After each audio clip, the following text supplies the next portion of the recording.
L'invitation à la fête du 60 anniversaire de maman est arrivée sur un carton ivoire, avec des lettres dorées en relief.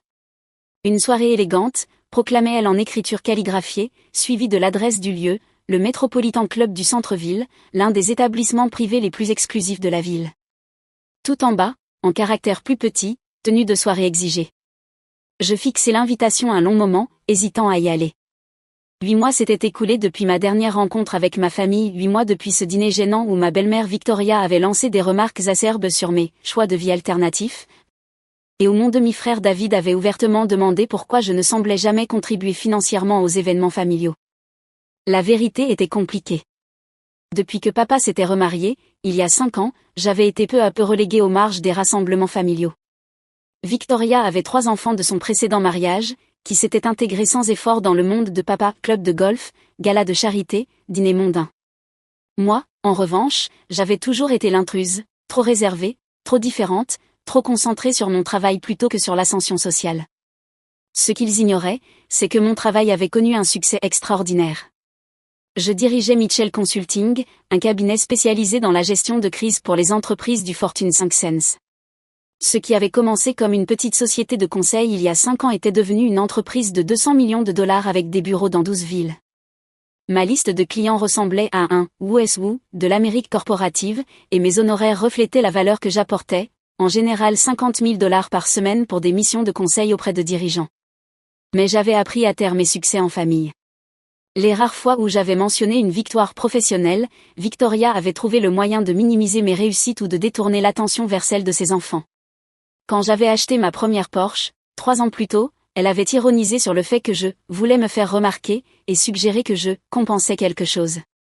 Quand j'avais emménagé dans Montpentouse, elle s'était demandé à voix haute comment je pouvais me l'offrir avec un simple salaire de consultante.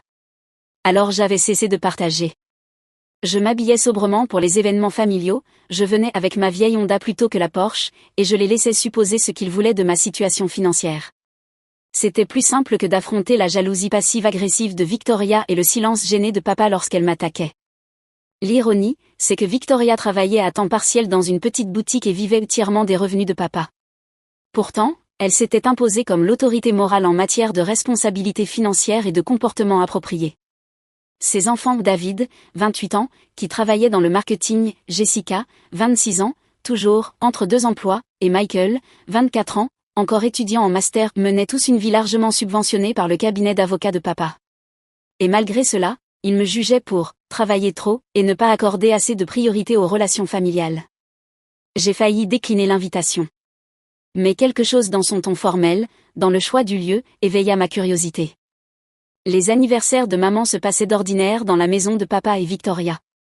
Le Metropolitan Club était un signe fort. On voulait faire de cette soirée un événement social majeur. J'ai décidé d'y aller, mais à mes conditions. Le service de voiturier du Metropolitan Club affichait complet lorsque j'arrivais avec ma Honda Civic, la même que j'utilisais pour les événements familiaux depuis 3 ans. Le jeune voiturier parut un instant perplexe, la plupart des invités arrivaient dans des voitures bien plus luxueuses. Mais il garda son professionnalisme et me dirigea vers un stationnement de rue à 2 pâtés de maison. Je marchai jusqu'au club dans ma simple robe noire et mes escarpins modestes, tenant un petit sac cadeau contenant le collier de perles choisi pour maman. En approchant de l'entrée, je vis à travers les vitres que la salle privée était déjà remplie d'invités, collègues de papa, amis de Victoria, membres de la famille élargie que je reconnaissais de précédentes réceptions. L'hôtesse m'indiqua le groupe Morrison, et je me faufilai discrètement dans la salle élégante. Des lustres de cristal diffusaient une lumière chaude sur les tables rondes couvertes de nappes blanches, tandis que des serveurs en uniforme se déplaçaient avec fluidité, flûte de champagne à la main. Je repérai ma famille immédiatement. Papa trônait à la table d'honneur, distingué dans son smoking. Victoria, à son côté, portait une somptueuse robe émeraude qui devait valoir plus que le loyer mensuel de beaucoup de gens, recevant compliments et baisers mondains. Maman, assise de l'autre côté de papa, rayonnait dans une robe argentée, visiblement ravie d'être au centre de l'attention. David, Jessica et Michael circulaient parmi les invités, parfaitement à l'aise dans ce milieu de richesse et de paraître. C'était leur univers depuis toujours, école privée, vacances en Europe, bal mondain, gala de charité. Je m'approchai de la table d'honneur pour saluer la reine du jour. Joyeux anniversaire, maman, dis-je en me penchant pour l'embrasser et en posant le sac cadeau à côté de son assiette. Wow, ma chérie. Elle m'enlaça avec chaleur. Je suis si contente que tu sois venue. Tu es ravissante. Merci de m'avoir invitée. Victoria apparut aussitôt à mon coude, son sourire parfaitement étudié, assez chaleureux pour paraître accueillant, assez froid pour imposer sa hiérarchie. Isabella, chérie. Tu es venue, dit-elle en m'adressant un baiser dans l'air, ce geste qui n'atteignait jamais la joue. Comme c'est merveilleux. Avant que je puisse répondre, elle enchaîna.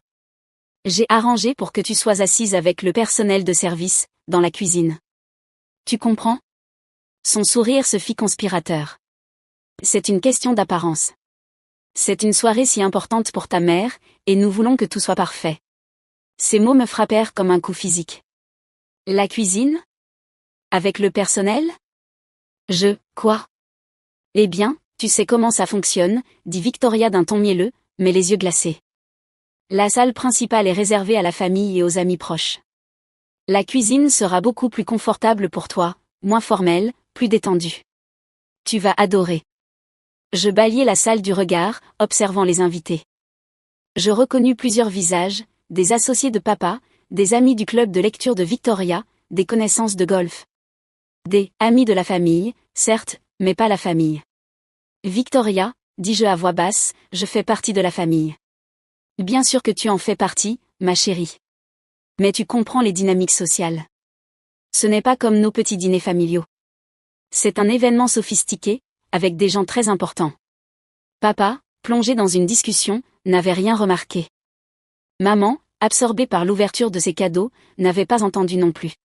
Je ne pense pas que, commençai-je. Isabella, coupa Victoria, son ton se durcissant tout en restant aimable. J'ai travaillé d'arrache-pied pour que cette soirée soit parfaite pour ta mère. J'ai vraiment besoin que tu sois compréhensive. Avant que je puisse réagir, un serveur s'approcha. Excusez-moi, dit-il poliment. Êtes-vous mademoiselle Isabella? Madame Morrison m'a demandé de vous conduire à votre place. Je regardai Victoria, qui hocha la tête d'un air encourageant. Vas-y, ma chérie. Tu seras bien plus à l'aise. Hébété, je suivis le serveur à travers la salle principale, passant devant des tables occupées par des invités élégamment vêtus, devant le bar où David captivait un groupe avec une histoire, devant les grandes fenêtres donnant sur les lumières de la ville. La cuisine bourdonnait d'activité. Les chefs préparaient des assiettes raffinées pendant que les serveurs entraient et sortaient en vitesse avec des plateaux. Dans un coin, une petite table avait été dressée avec des couverts basiques, clairement l'endroit où le personnel prenait ses pauses. Madame Morrison a pensé que vous préféreriez dîner ici, expliqua le serveur, visiblement mal à l'aise. Atmosphère moins formelle. Je m'assis à la petite table, dans un état totalement irréel. Autour de moi, le personnel de cuisine continuait son travail, me jetant parfois des regards intrigués. Ils ne comprenaient pas plus que moi pourquoi une invitée se retrouvait à manger dans la cuisine. Un autre serveur m'apporta une assiette, le même plat de saumon raffiné servi dans la salle principale, mais présenté sur une porcelaine blanche ordinaire plutôt que sur les assiettes bordées d'or du club. Excusez-moi, dit l'un des sous-chefs pendant une brève accalmie.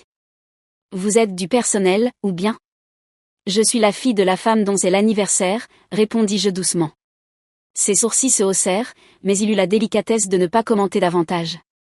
Je mangeais mon dîner en silence, écoutant les sons étouffés de conversation et de rires venant de la salle principale. De temps à autre, des serveurs revenaient à la cuisine en rapportant qu'un toast venait d'être porté, qu'un discours avait été prononcé, que l'ambiance battait son plein.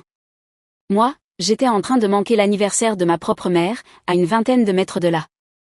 À mi-repas, mon téléphone vibra, un message de mon assistant, Marcus. Madame Mitchell, le Blackstone Group a accepté vos conditions. Ils offrent 500 000 $ par semaine pour le projet de restructuration de 3 mois. Dois-je confirmer? Je fixai l'écran. Un demi-million de dollars par semaine. Pour un seul client. Et moi, j'étais assise dans une cuisine parce que ma belle-mère me jugeait trop peu sophistiquée pour la salle principale. Je tapais en retour, confirmé. Marcus préparait la Bentley devant le Metropolitan Club pour 21h30. La Bentley, madame? Pas le véhicule habituel? La Bentley. Je terminai mon repas et restai assise quelques minutes encore, absorbant ce qui venait de se passer. Ce n'était pas une question de placement ou d'étiquette sociale. C'était une question de pouvoir et d'humiliation. Victoria avait délibérément orchestré cela pour me rabaisser, pour me rappeler que malgré mon statut de fille de papa et belle-fille de maman, je resterais toujours une étrangère dans leur monde. Ce qu'elle ignorait, c'est que j'avais le mien, un monde où mon avis comptait, où mon expertise se payait au prix fort, où des multinationales traversaient le pays pour obtenir mes conseils. À 21h25, je me levai et lissai ma simple robe noire. Le personnel de cuisine avait été attentionné, s'assurant parfois que je ne manquais de rien, mais je voyais la pitié dans leurs yeux. Ils avaient été témoins de quelque chose d'inadmissible, et ils le savaient. Merci à tous pour votre hospitalité, dis-je à l'ensemble de la pièce. Vous avez été très professionnels et très aimables. Je repassai les portes de la cuisine pour rejoindre la salle principale. La fête battait son plein désormais. Les invités avaient quitté leur table, flûte de champagne en main, échangeant des conversations animées dans ce décor raffiné. Je me dirigeai vers maman, entourée d'amis admirant ses cadeaux. Maman, dis-je en lui effleurant le bras. Je vais devoir partir bientôt.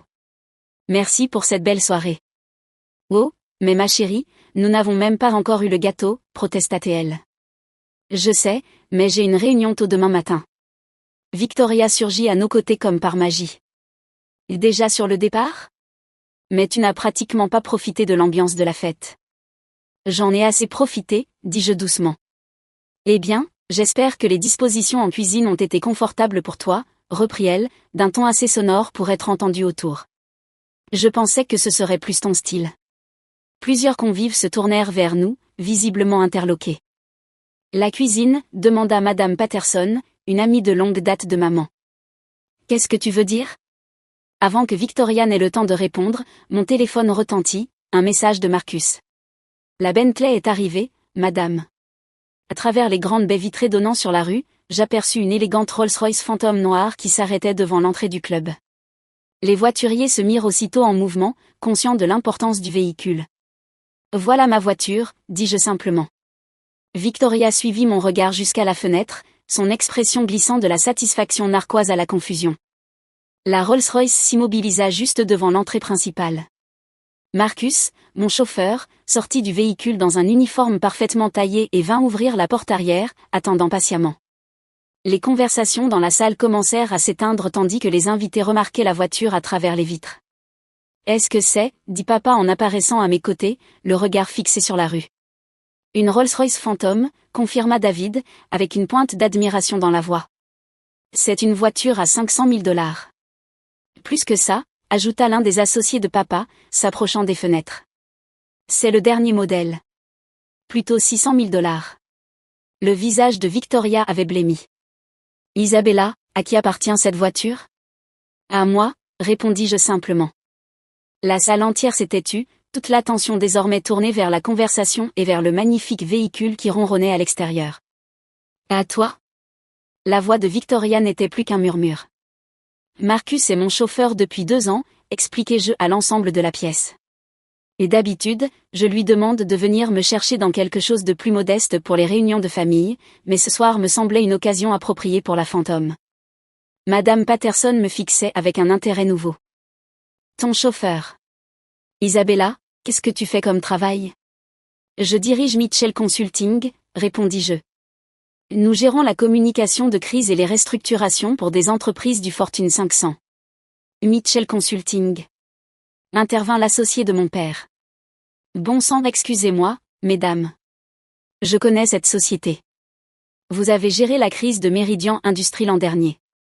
C'était du travail brillant. Merci. Attendez, continua-t-il, la voix pleine d'excitation. Vous êtes le Mitchell Consulting, l'entreprise qui facture. Seigneur, combien déjà? 50 000 par semaine? Nos tarifs varient selon le projet, répondis-je diplomatiquement. Victoria me fixait comme si j'avais soudainement 2 têtes. 50 000 par semaine, parfois plus, poursuivit l'associé avec enthousiasme.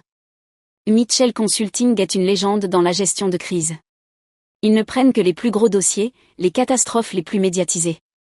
Isabella, je n'avais aucune idée que vous étiez, il s'interrompit enfin, réalisant qu'il venait de mettre les pieds dans un drame familial. Eh bien, dis-je dans le silence pesant, je devrais y aller. Marcus n'aime pas laisser la voiture tourner trop longtemps. J'embrassai maman sur la joue. Joyeux anniversaire, maman. J'espère que tu passeras une merveilleuse fin de soirée.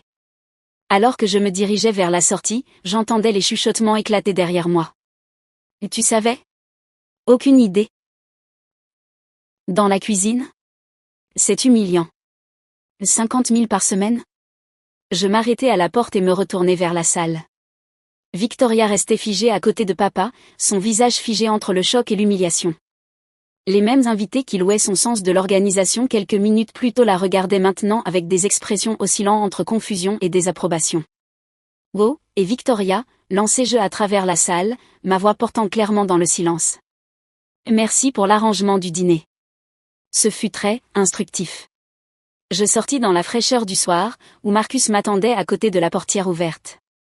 Bonsoir, mademoiselle Mitchell, dit-il professionnellement. J'espère que votre soirée a été satisfaisante.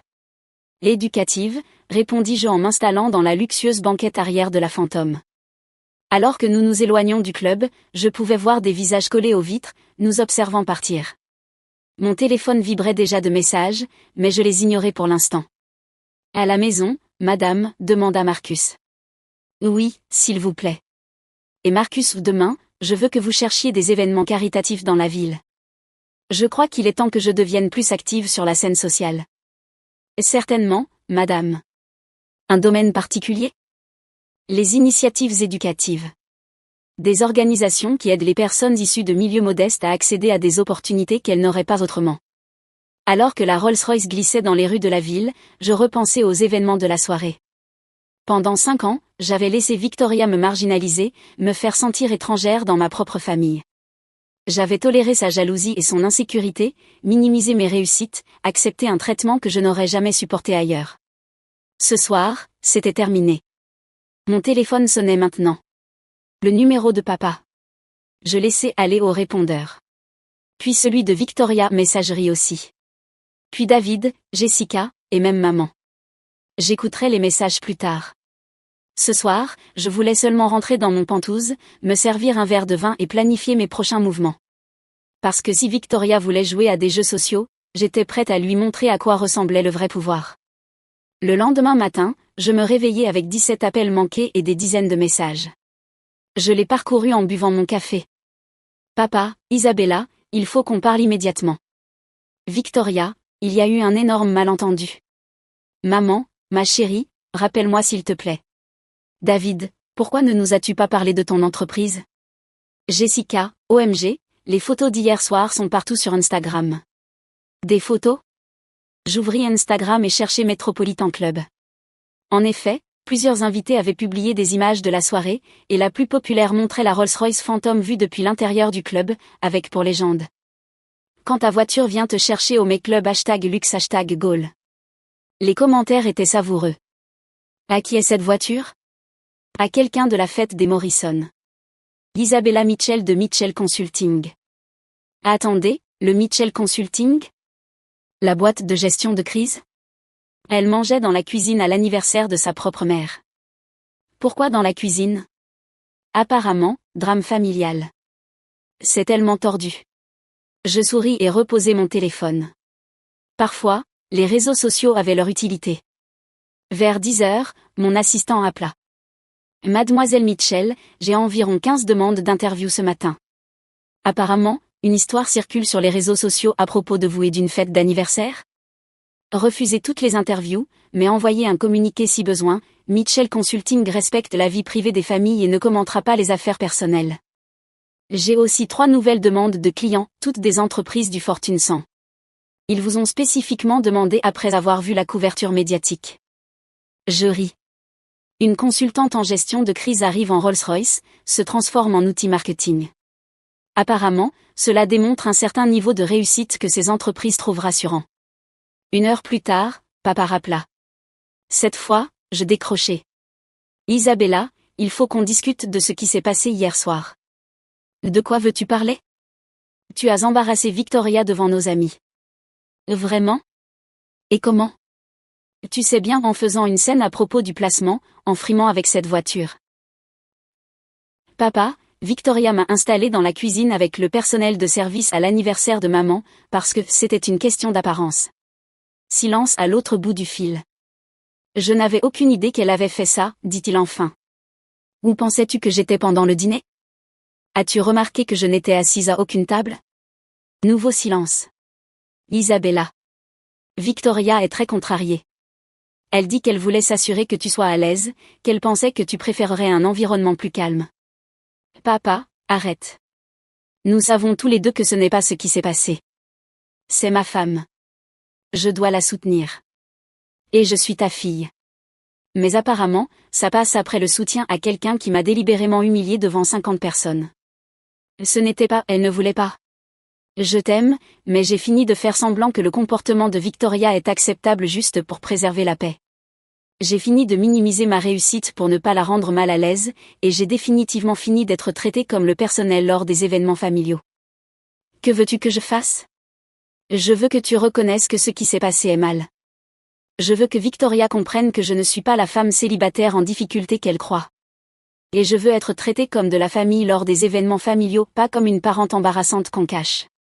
Et si nous ne pouvons pas être d'accord là-dessus, alors je continuerai à construire ma propre vie avec des gens qui me valorisent telle que je suis. Je raccrochai avant qu'il ne puisse répondre. 3 jours plus tard, maman appela. Isabella, ma chérie, je dois m'excuser. Pourquoi, maman? Je n'avais aucune idée de ce que Victoria t'a fait à la fête. Quand les gens ont commencé à me demander pourquoi tu étais dans la cuisine, j'étais mortifiée. J'ai cru que tu avais choisi d'y manger pour une raison quelconque.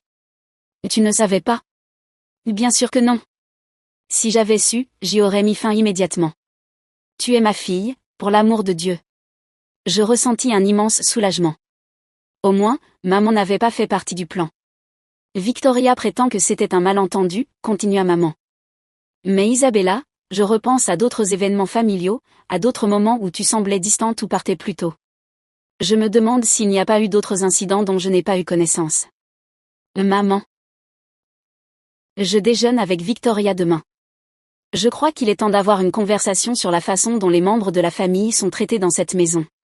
2 semaines plus tard, je reçus une nouvelle invitation couleur crème, cette fois pour la fête d'anniversaire de mariage de papa et Victoria. Le code vestimentaire indiquait « tenue de cocktail » et au bas, de la main de Victoria, « hâte de fêter ça avec toute la famille ». Je répondis oui et m'assurai que Marcus et la Bentley disponibles. Certaines leçons, apparemment, doivent être enseignées plus d'une fois.